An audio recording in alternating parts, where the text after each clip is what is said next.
Lagi po natin tatandaan, yung aso ay maingay. Dahil ng ampalaya, bigay po ni Ate Dayan. Yan. Gawa na tayo ng sabaw na may dahon ng ampalaya.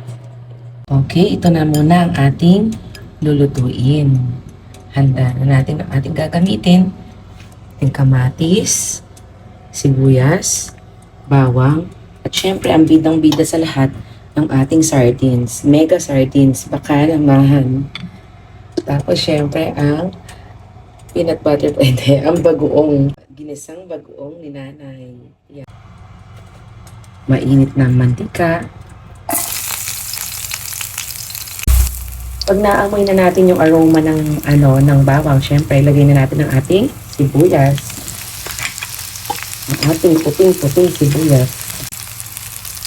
Alam niyo mga kahags, buhat na nagluluto ako, na-appreciate ko na yung amoy ng sibuyas. Dati hindi ko pinapansin. Ngayon, nababanguhan na ako sa amoy ng sibuyas. Yan, hintayin natin maging translucent yung ating sibuyas. Ayan, malinaw na kanilang balat. Lagyan na natin ang ating kamatis.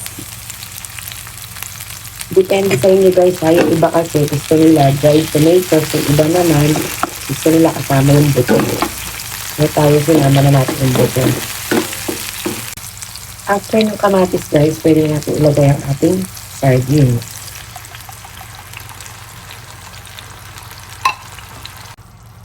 Guys, nilagyan ko nga pala ng tubig ito. Huhugasan natin, sayang naman.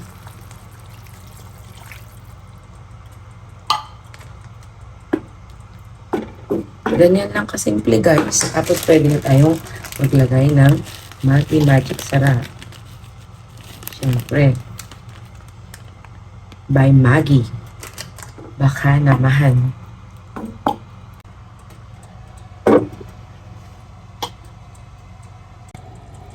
Okay, mga kids, no? At mga kahags, yung mga hindi masyadong pumapansin sa kanilang mga dahon ng ampalaya sa bahay or sa tanim ni nanay at tatay, no? Ito po ay mayaman sa vitamin C na syempre tumutulong na mag-boost ng ating immune system para makapag-function ng maayos ang ating katawan. Yung dietary fiber naman po can aid in digestion, no? It promotes regular bowel movement po. Yan, syempre, no? At sinusupport po niya ang ating body para magkaroon ng healthy gut. Yan. Para makasali po tayo sa Pilipinas Got Talent. Joke lang po. Yun. Pero yung kanyang mga tulong sa ating katawan, ano po yan? Legit po yan, no? So, ito pong binigay ni Ate Dayan sa atin ay talaga namang fresh na fresh. Galing po sa kanyang bakuran. Thank you po, Mami Dayan. More veggies pa po ang hinihintay po ni Hagnes Sugar. Ayan, puno-puno na po ang ating ginisang sardinas with ampalaya. Pwede na po nating timplahan ng isang kutsaritang ginisang bagoong. Alam nyo po, masarap din po ito kung tinapa po ang gagamitin ninyo. Swak na swak din po sa budget ito. Kung wala po tayong maisip na ulam, pwede na natin ilagay ang ating dahon ng ampalaya. Alam nyo po, sabi ng ampalaya, huwag daw po natin silang sisihin kung bakit pumapait yung sabaw natin. Kasi hindi naman daw po nila kasalanan. Minsan po kasi pag nagluluto po tayo, pagkalagay po ng dahon ay minimix-mix po natin siya sa sabaw. Papait po yun. At wag na po natin hugasan ng hugasan. Papait po yung sabaw. Huwag po natin galawin. Ayaw po niyang ginagalaw. Tapos po, ilulunod lang po natin ng konti lang naman sa sabaw.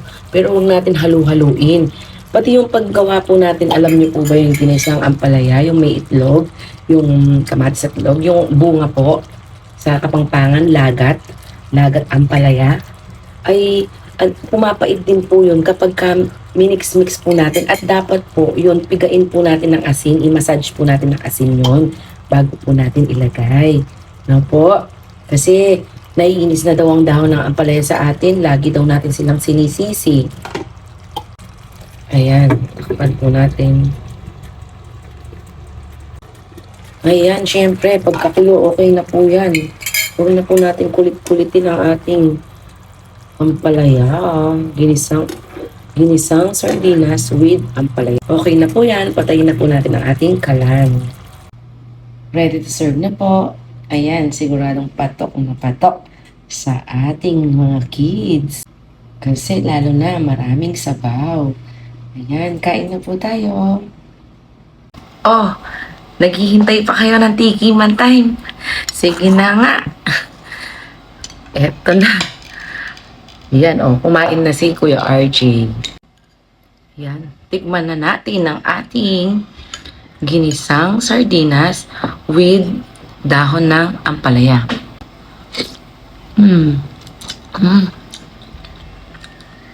In fairness, effective yung hindi natin hinalo-halo.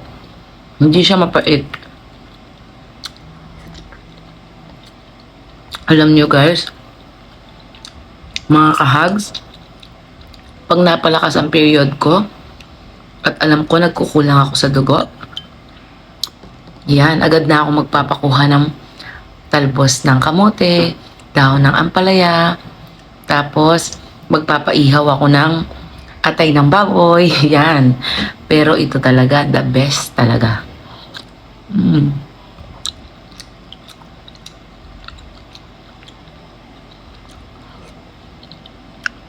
Ang pinagtatakahan ko guys, bakit kapag sardinas lang, hindi siya kumakain.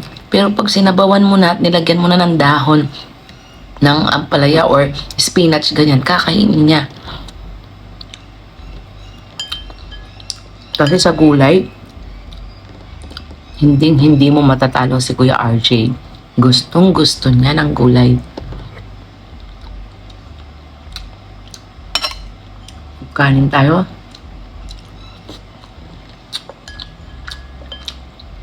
Ang sarap. Yung mga hindi pa kumakain ng gulay dyan, ha? Kain na kayo.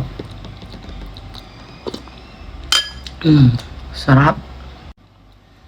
Sige guys, tutuloy ko muna yung pagkain ko at para makakain na rin kayo. Thank you Lord para sa aming pagkain na naman at sa pagkain ng buong mundo. Lagi po natin tatandaan, yung aso ay maingay. Lagi po natin tatandaan na kumain ng healthy food para ang mood ay laging very good. Bye-bye po. I love you all. God bless po.